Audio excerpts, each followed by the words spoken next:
Good morning everyone. मैं सुजीत आपके सामने फिर प्रस्तुत हूँ छोटी छोटी और मोटी बातें लेकर। जैसे सीटेट की डेट्स आ गई हैं और नेट सीटेट सबकी डेट्स आ चुकी हैं और अब सीधी बात करते हैं, कोई घुमाने वाली चीज़ नहीं। फैक्ट टू फैक्ट जो आपके पेपर में आता है और आता रहा है उसी के बारे में केवल बात करनी है और कुछ इर्द गिर्द कुछ नहीं।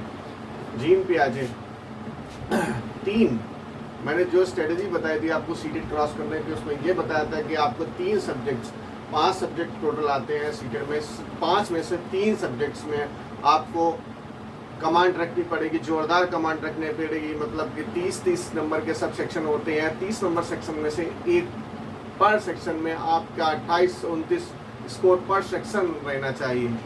3 में तो आपका इस तरह का स्कोर रहना चाहिए। यदि 2, मैं नहीं जानता कि आपका कौन सा सेक्शन वीक है और कौन सा स्ट्रांग है, आप अपने हिसाब से डिसाइड करिए कौन सा आपका ठीक है कौन सा आपका कमज़ोर है, मगर सबको लेके चलना है। मगर 3 को प्राथमिकता में, 3 को प्रायोरिटी देनी है, 3 सब्जेक्ट से प्रायोरिटी देनी है।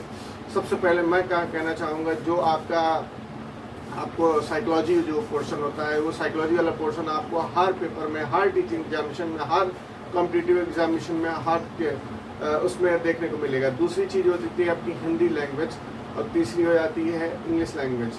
यदि आप लैंग्वेज के अतिरिक्त कोई लैंग्वेज सेलेक्ट करते हैं, हिंदी या इंग्लिश के अतिरिक्त, तो आपको बेनिफिट ये, नुकसान ये झेलना पड़ सकता है कि क्योंकि आपके बहुत सी ऐसी परीक्षाएँ होती हैं जहाँ पर संस्कृत ऑप्शन में नहीं होता है, ठीक है, तो आपको प्रॉब्लम फेस करनी पड़ेगी। जैसे आप DSSB का पेपर देने जाएंगे तो वहाँ संस्कृत कोई ऑप्शन में नहीं होता है, हिंदी, इंग्लिश और मैथ और जैसे ट्रेडिशनल जो सब्जेक्ट्स होते हैं वही आपके उसमें मतलब आपके पेपर में इंक्लूड होते हैं। तो आप संस्कृत पढ़ेंगे, बाद में फिर आपको इंग्लिश या हिंदी की तरफ मूव करना पड़ेगा। इस वजह से, उस लिहाज से कह रहा हूँ कि जो आप पढ़िए, जो छोटा सा कम पढ़िए, पूरा पढ़िए और एक लाइन से पढ़िए। तो इस तरह के सब्जेक्ट्स लिए जाएँ जो आपके लिए बेनिफिशियल हों और आप एक सब्जेक्ट पकड़ के, एक सब्जेक्ट के कमांड पर, जो एक सब्जेक्ट में कमांड लीजिए, फिर दूसरे में लीजिए, फिर तीसरे में लीजिए। ऐसे कॉमन सब्जेक्ट सेलेक्ट करिए। मेरा सजेशन यही कि ऐसे कॉमन सब्जेक्ट सेलेक्ट करिए जो आपके केंद्रीय विद्यालय, DSSB या किसी भी वेरियस एग्जामिनेशन या रीट या यूपी टेट में या किसी भी एग्जामिनेशन में ऐसे टॉपिक हों जो एवरग्रीन हो, जो हर जगह आते हों।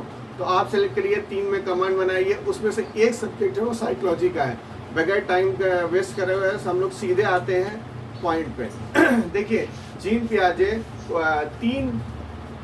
तीन थ्योरी पूछी जाती हैं। मैं आपको ये श्योरिटी दिलाता हूँ कि आप सीटेट बिल्कुल क्वालिफाई कर जाएंगे। जो मैं कह रहा हूँ, जितना मैं बता रहा हूँ उसे क्वालिफाई आप बिल्कुल कर जाएंगे। मगर इसके ऊपर 100+ आप 100 तक आराम से पहुँच जाएंगे मेरी स्ट्रेटेजी से। मगर इस स्ट्रेटेजी को आप जितना इम्प्लीमेंट करते जाएंगे, आप जितना उसको और आगे उसमें खोजबीन करते रहेंगे और आप जितना प्रैक्टिस करेंगे, प्रैक्टिस बहुत मांगती है सीटेट, जितना आप प्रैक्टिस करते रहेंगे आप 100+ के ऊपर आप बढ़ते जाएंगे। मगर क्वालिफाई कराने की जिम्मेदारी मेरी है। चलिए ठीक है, आज सीधे बात करते हैं। छोटा सा वीडियो रहेगा मगर बहुत इन्फॉर्मेटिव रहेगा। आज चलिए बात करते हैं। आज हमारा टॉपिक है, देखिए, तीन ही बेसिकली जो 3 जो एजुकेशनिस्ट हैं वो पूछे जाते हैं आपके सीटेट के सिलेबस में, जिसमें से पियाजे, कोलबर्ग और वाइगोस्की 3 मेन है। और 3 में बड़ा कन्फ्यूजन होता है, मुझे भी होता था। 3 में बड़ा कन्फ्यूजन होता है। जरा से चीज़ें हैं, सामाजिक रूप से कुछ, किसी ने सामाजिक रूप से किसी को प्राथमिकता दी, किसी ने संज्ञानात्मक रूप से दिया है। मगर 3 जो एजुकेशनिस्ट है, यहाँ पे आपको कहेंगे साइकोलॉजिस्ट हैं, वो आते हैं सीटेट में। उसमें से एक जो पियाजे है, जो कहीं किसी भी टीचिंग एग्जामिनेशन में चले जाएंगे, पियाजे के 1 से 2 क्वेश्चन या 3 क्वेश्चन, और हो सकता है आपको 5 से 6 क्वेश्चन, मगर डायरेक्टली कोई क्वेश्चन सीटेट से नहीं पूछा जाता है। आइए, कंपैरेटिव स्टडी आपको करनी चाहिए, क्योंकि ये हमेशा कंपेयर कराता है। आपको वाइगोस्की का भी क्वेश्चन उसी के बीच में होगा, आपका पियाजे का भी क्वेश्चन उसी के बीच में होगा। आप कुछ क्वेश्चंस आगे आएगा, कुछ क्वेश्चंस आएंगे तो मैं उसमें और क्लैरिफाई कर दूंगा कि क्या मतलब क्या पियाजे और वाइगोस्की में क्या क्या फ़र्क आते हैं और क्या क्या प्रॉब्लम्स आती हैं, क्या कैसे आप आइडेंटिफाई करेंगे कि ये प्याजे के एक्चुअल प्याजे के रिस्पेक्ट में कुछ रखा है कि वाइगोस्की की या कोलबर्ग के। चलिए आइए कुछ बात करते हैं इस पर। देखिए जीन पियाजे थ्योरी ऑफ कॉग्निटिव डेवलपमेंट। देखिए डेवलपमेंट बहुत से होते हैं, ठीक है। देखिए बहुत से डेवलपमेंट होते हैं। एक आप सीडीपी जो आप बात करते हो, तो सीडीपी जो सीडी होता है तो इसका होता है चाइल्ड डेवलपमेंट, मतलब बालक का विकास, और पी से होता है पेडोलॉजी। पेडोलॉजी का मतलब ये होता है कि आप बच्चों को पढ़ाएंगे कैसे और उसके साथ बच्चे का विकास जैसा होगा और आप उसको उस तरह का ट्रीटमेंट देंगे। तो सीडीपी का मतलब होता है चाइल्ड डेवलपमेंट। चाइल्ड डेवलपमेंट तो होगा, बच्चा एक आपका जन्म हुआ है बच्चे का, तो वो धीरे धीरे बड़ा हो रहा होगा। जैसे चाइल्ड डेवलपमेंट हो रहा होगा उसी तरह से हमें पेडोलॉजिकल टेक्निक्स यूज करके उसको उस तरह का ट्रीटमेंट देना है जो उसके लिहाज से सही हो और वो उस चीज़ों को ग्रहण कर सके। चलिए ठीक है, तो सबसे पहले तो यही आता है कि कॉग्निटिव डेवलपमेंट। कॉग्निटिव डेवलपमेंट का मतलब होता है बहुत सारे डेवलपमेंट होते हैं, जैसे संज्ञानात्मक विकास, मानसिक विकास, शारीरिक विकास, बौद्धिक विकास। इस तरह के बहुत से थ्योरीज दी आई हैं और आती रहेंगी। तो उसमें से कॉग्निटिव डेवलपमेंट की एक थ्योरी है जो कॉग्निटिव डेवलपमेंट की थ्योरी पियाजे, जिनको पियाजे ने इसको बहुत ही अच्छी तरह डिफाइन किया है और इनका क्वेश्चंस आते हैं पियाजे के। सबसे पहला क्वेश्चन आता है कि संज्ञान क्या होता है। संज्ञान मतलब कॉग्निशन क्या होता है। संज्ञान का प्रोसेस वो प्रोसेस होता है जिसमें बालक अपने बुद्धि और ज्ञानेंद्रियों का प्रयोग करके ज्ञानेंद्रियों का मतलब ये होता है कि आप जब बच्चा छोटा होता है, सेंसरी मोटर स्टेज में होता है, तो बच्चा छू के, महसूस करके, देख के, अपने सेंसरी ऑर्गन से जो भी सेंस करके जो ज्ञान को प्राप्त करता है उसे संज्ञान बोलते हैं। तो सबसे पहले ये सीटेट में क्वेश्चन आ चुका है कि संज्ञान क्या होता है। संज्ञान और संवेग में अंतर आ जाता है, ठीक है ना। संवेग और संज्ञान क्या होता है, संवेग क्या होता है, संज्ञान, इस तरह से क्वेश्चन को फंसाया जाता है। तो संज्ञान पहले समझ लीजिए। संज्ञान वो है कि मेंटल प्रोसेस है जिस मेंटल प्रोसेस में आप सेंसरी मोटर मतलब सेंसर अपने सेंसरी ऑर्गन से आप टच करके, फील करके, देख करके, किसी भी माध्यम से यदि आपको ज्ञान की प्राप्ति होती है उसे संज्ञान बोलते हैं, जिसमें आपका थिंकिंग प्रोसेस, आपका मेंटल प्रोसेस आपका इन्वॉल्व होता है, इसे संज्ञान बोलते हैं। पहले डेफिनेशन देखिए संज्ञान का। संज्ञान पहला क्वेश्चन यही आया था, संज्ञान और संवेग में अंतर बताइए, ठीक है ना। संज्ञान आपको समझ में आ गया, संवेग की बात आगे करेंगे तब आपको फर्क समझ में आएगा। दूसरी चीजें ये होती है स्टेजेस ऑफ कॉग्निशन डेवलपमेंट, कहेंगे संज्ञान के चरण और विशेषताएं। सीटेट में सीधे पूछा जाता है कि संज्ञान के चरण कितने होते हैं। जो संज्ञान होता है, संज्ञानात्मक विकास जो होता है, मतलब बौद्धिक जो विकास होता है वो कितने चरणों में होता है। तो जीन पियाजे के हिसाब से 4 चरणों में विकास होता है, वो सब लोग जानते हैं। मगर सीटेट ये नहीं पूछता कि आप 4 चरणों में विकास होता है। यूपीटेट में जरूर पूछ लेते हैं कि कितने चरणों में विकास होता है या कौन सा। ये उसकी कैरेक्टरिस्टिक पूछते हैं कि किस चरण में कौन सा विकास हो रहा है और कौन सी आप कैसे आइडेंटिफाई करेंगे कि वो चरण उसके गुण और लक्षणों से कैसे पता चलेगा कि वो लक्षण जो है वो उस स्टेज को रिफ्लेक्ट कर रहा है, उस स्टेज को बता रहा है। चलिए देखिए 4 विशेषताएं ये आता है। विशेषताओं के बारे में हम बहुत ही डीपली, बहुत ही कायदे से पढ़ेंगे, ठीक है। अब देखिए इसमें बहुत से टर्म्स दिए जाते हैं, मगर जो मेन टर्म्स हैं, जो बिल्कुल फैक्ट बात है, जो आता ही आता है, वो बताता हूँ। स्कीमा का मतलब होता है स्कीम। अब देखिए एक पियाजे ने कहा कि बौद्धिक विकास होता है, संज्ञान मतलब बौद्धिक विकास होता है। विकास का मतलब क्या होता है, बच्चे जो इन्फॉर्मेशन होती है, इन्फॉर्मेशन को गेन करते हैं, इन्फॉर्मेशन को टेक करते हैं, उसके बाद वो चीज़ों को एक अपने दिमाग में एक पैटर्न में फिक्स करते हैं। जो पैटर्न निश्चित करते हैं दिमाग में, उसी को स्कीमा बोलते हैं। छोटे छोटे इन्फॉर्मेशनों का पैकेट होता है, ठीक है। मतलब एक सिस्टम, एक पैटर्न बनना होता है दिमाग में। जो बच्चा विकास कर रहा होता है तो वो देख के, सुन के, संज्ञानात्मक विकास के स्तर पे, पहले स्तर पे होता है, तो उसके क्या होता है, विकास हो रहा होता है। विकास पे क्या होता है, जो नई नई चीजें वो देखता है, तो उसके दिमाग में एक पैटर्न हो जाता है कि 4 पैर वाला, जैसे एक पैटर्न हो गया कि उसने यदि चलते हुए देखा कुत्ते को, तो उसे ये समझा कि 4 पैर वाला जितने भी होते हैं या 4 पैर वाले सब जानवर ही होते हैं, ठीक है। हो सकता है 4 पैर वाले कभी यदि 2 पैर से चलने लगेगा तो उसको दिमाग में ये होगा कि यार 4 पैर वाले तो सब जानवर थे, ये बंदर कैसे आ गया, ये बंदर कैसा मतलब हो गया। तो वो जो उसका जो पैटर्न बना हुआ है इसके दिमाग में कि 4 पैर वाले सभी बंदर ही होते हैं, शायद इंसान भी 4 पैर से चलने लगेगा तो उसको भी वो जानवर ही कहेगा। तो इस तरह का जो पैटर्न होता है वो पैटर्न उसी को स्कीमा बोलते हैं, ठीक है। अब देखिए एकोमोडेशन, सबसे ज्यादा क्वेश्चन आता है एकोमोडेशन और एसिमिलेशन से। एकोमोडेशन का मतलब ये होता है, एकोमोडेशन का मतलब क्या होता है, समायोजन। आपने बहुत ही यूपी के अंदर ये पढ़ा होगा, ये जाना होगा कि शिक्षा मित्र हमेशा कहते थे मेरा समायोजन करिए, मेरा समायोजन करिए, हमारा समायोजन करिए।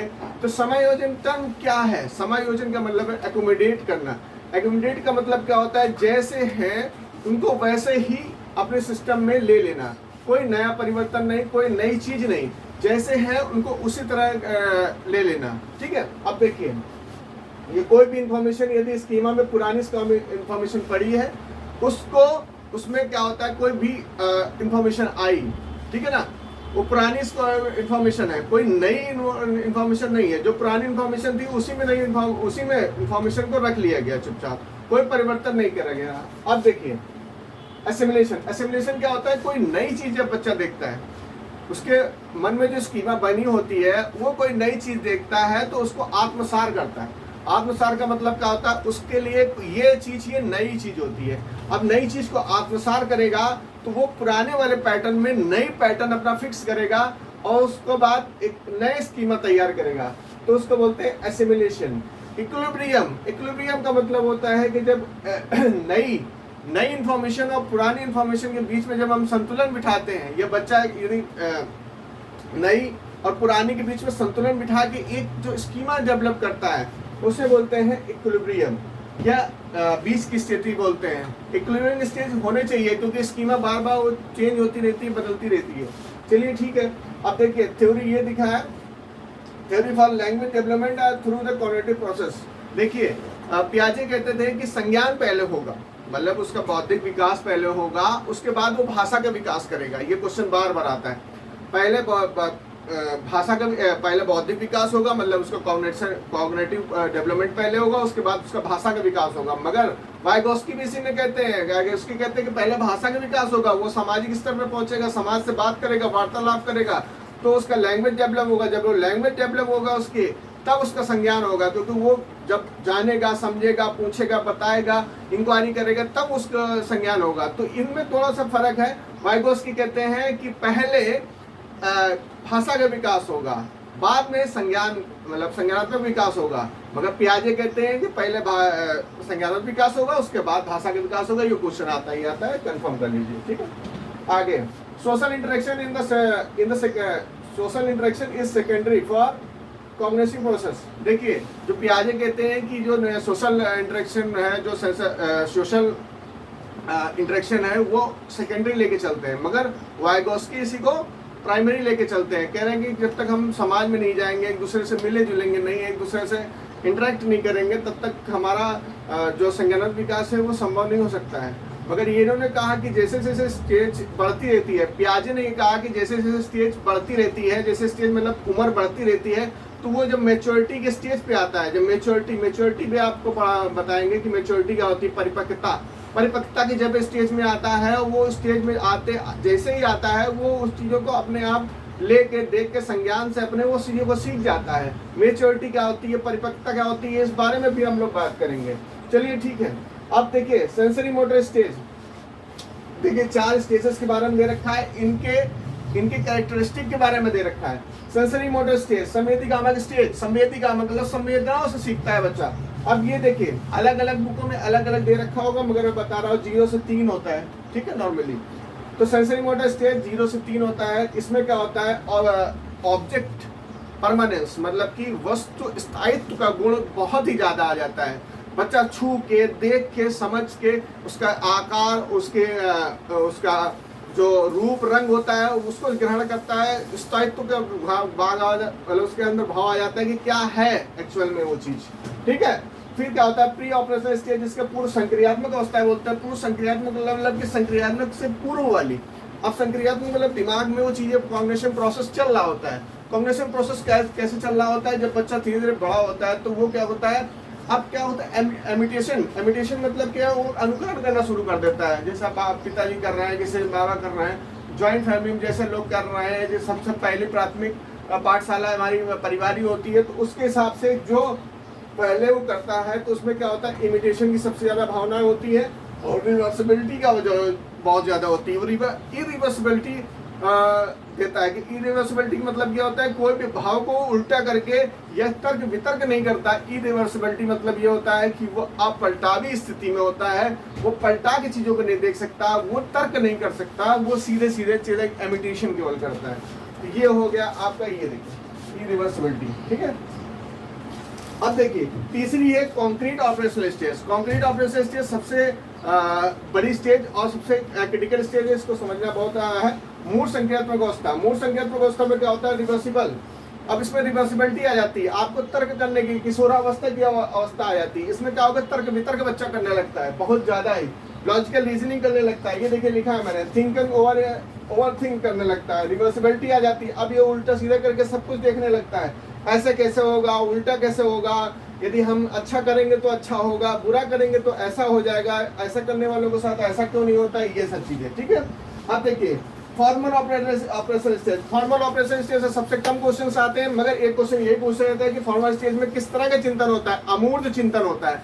मूर्त का मतलब होता है अब जो फिजिबल हो, जिसको आप टच कर सकते हो, वो मूर्त चिंतन होता है, जिसको आदमी देख के समझ के चीजों को समझ पाता है। अमूर्त का मतलब होता है जिसकी कोई मूर्ति ना हो, जो अनटचेबल हो, जो क्या बोलते हैं, जो आपको दिखे ना, आपके इमेजिनेशन में हो। तो इस तरह के जो होता है अमूर्त चिंतन करता है, इमेजिनेशन करता है, ठीक है।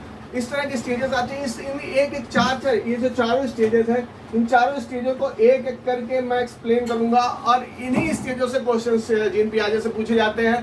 कंपैरेटिव स्टडी करने की जरूरत है, क्योंकि पियाजे, कोलबर्ग और वाइगोस्की आपको भयंकर कंफ्यूज करेंगे और यही क्वेश्चन आपके गलत कराएंगे। कैसे कंपैरेटिव स्टडी करेंगे, क्या फर्क है वाइगोस्की और इन तीनों थ्योरीज में, ये बिल्कुल फैक्ट टू फैक्ट बताएंगे। कोई लंबा कोई लॉन्ग प्रोसेस नहीं, बिल्कुल 10 से 15 मिनट या 20 मिनट या 25 मिनट की क्लास में पूरा क्लासिफाई करेंगे, क्लियर करेंगे। उसके बाद हम क्वेश्चंस भी करेंगे कि एक्चुअल में जो हम पढ़ा रहे हैं या पढ़ रहे हैं वो सही है कि नहीं सही है। क्योंकि यूट्यूब में इतने ज़्यादा जीन पियाजे के क्वेश्चंस या इतने ज़्यादा जीन पियाजे की थ्योरीज पढ़ी है, सब लोग अपने अपने तरीके से समझाते हैं, मगर शायद मेरा तरीका आपको पसंद आएगा और इसे सीधे क्वेश्चंस पे करते हैं कि वाकई एक्चुअल में ये फ़ायदेमंद है कि नहीं है। जो थ्योरी बता रहा हूँ वो गलत है, सही है, क्या है, कितना फ़ायदेमंद है, ये आप ही देख के बताइए। आप देखिए वीडियो और इससे क्वेश्चंस को हल करने की कोशिश करिए, फिर मैं भी क्वेश्चंस को कुछ हल कराऊंगा आपके सामने और फिर बताइए कि कितना ये जो मैं बता रहा हूँ वो ये कौन सी कितने ये मेरी छोटी सी बातें कितनी मोटी सिद्ध होती हैं, ये आप ही बताएंगे। आप देखिए, समझिए और भी कोई भी प्रश्न हो तो चैनल को सब्सक्राइब करिए, आप कमेंट करिए, मैं आपके कमेंट्स का उत्तर दूंगा। और आज के लिए बस इतना ही। Thank you.